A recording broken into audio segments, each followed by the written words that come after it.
Bonjour à tous. Pour cette capsule, nous allons étudier la subvention comme une mesure protectionniste pour protéger les industries domestiques de la compétition internationale. Nous commencerons par formellement définir la notion de subvention pour ensuite l'appliquer à l'analyse microéconomique dans le modèle de l'offre et de la demande en économie ouverte. Ensuite, nous pourrons voir les coûts impliqués par la subvention pour le gouvernement et nous terminerons par une comparaison des conséquences microéconomiques de la subvention par rapport aux autres mesures protectionnistes. L'Organisation mondiale du commerce définit les subventions de deux façons.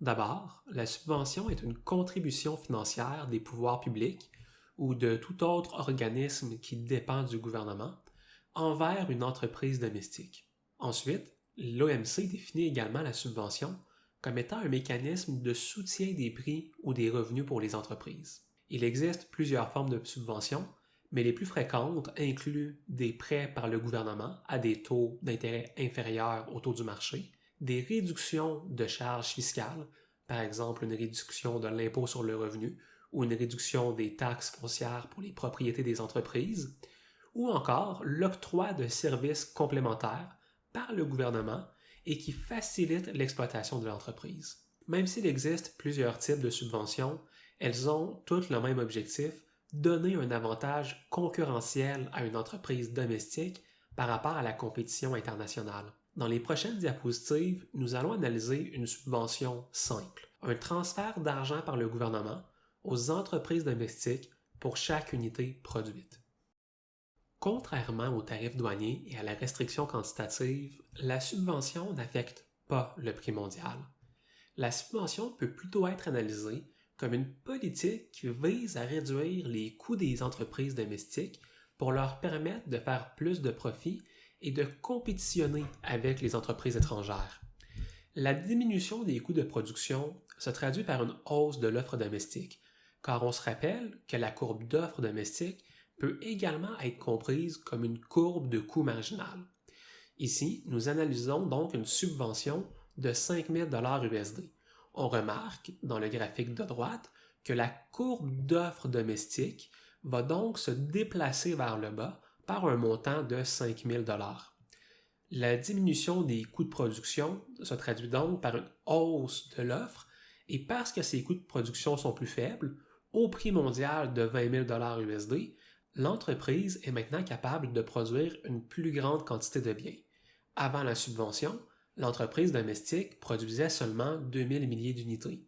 Après la subvention, la même entreprise maximise maintenant son profit en produisant 2500 milliers d'unités. Remarquez bien que la quantité consommée n'est pas affectée par la subvention. Dans les deux marchés, avant la subvention et après la subvention, elle consomme 4000 milliers d'unités au point C. La différence entre la quantité domestique offerte au point B et la quantité consommée au point C sera remplie par des importations. Une deuxième différence majeure entre la subvention et le tarif douanier ou la restriction quantitative est que la subvention génère un coût pour le gouvernement plutôt qu'un profit. Pour chaque unité vendue par les entreprises domestiques, le gouvernement verse une subvention de 5 000 USD. Nous pouvons représenter ce coût dans le graphique, voir le trapèze en mauve dans le graphique de gauche. Le coût de la subvention est égal au montant de la subvention par unité, donc 5 000 USD, fois le nombre d'unités domestiques produites. Ici, nous produisons 2500 milliers d'unités. Nous avons donc un coût de 12 500 millions de dollars pour le gouvernement.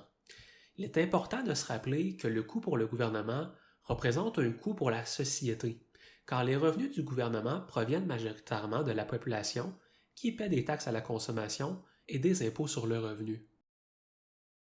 Nous pouvons finalement étudier les conséquences microéconomiques de l'équilibre avec la subvention.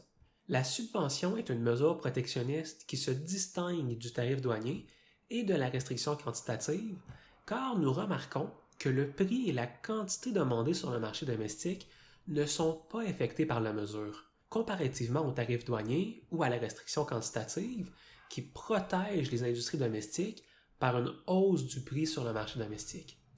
Puisque le prix d'équilibre ne change pas, la quantité demandée ne change également pas. Par contre, la quantité domestique offerte, grâce à la subvention, peut augmenter, dans notre exemple, de 2000 milliers d'unités à 2500 milliers d'unités.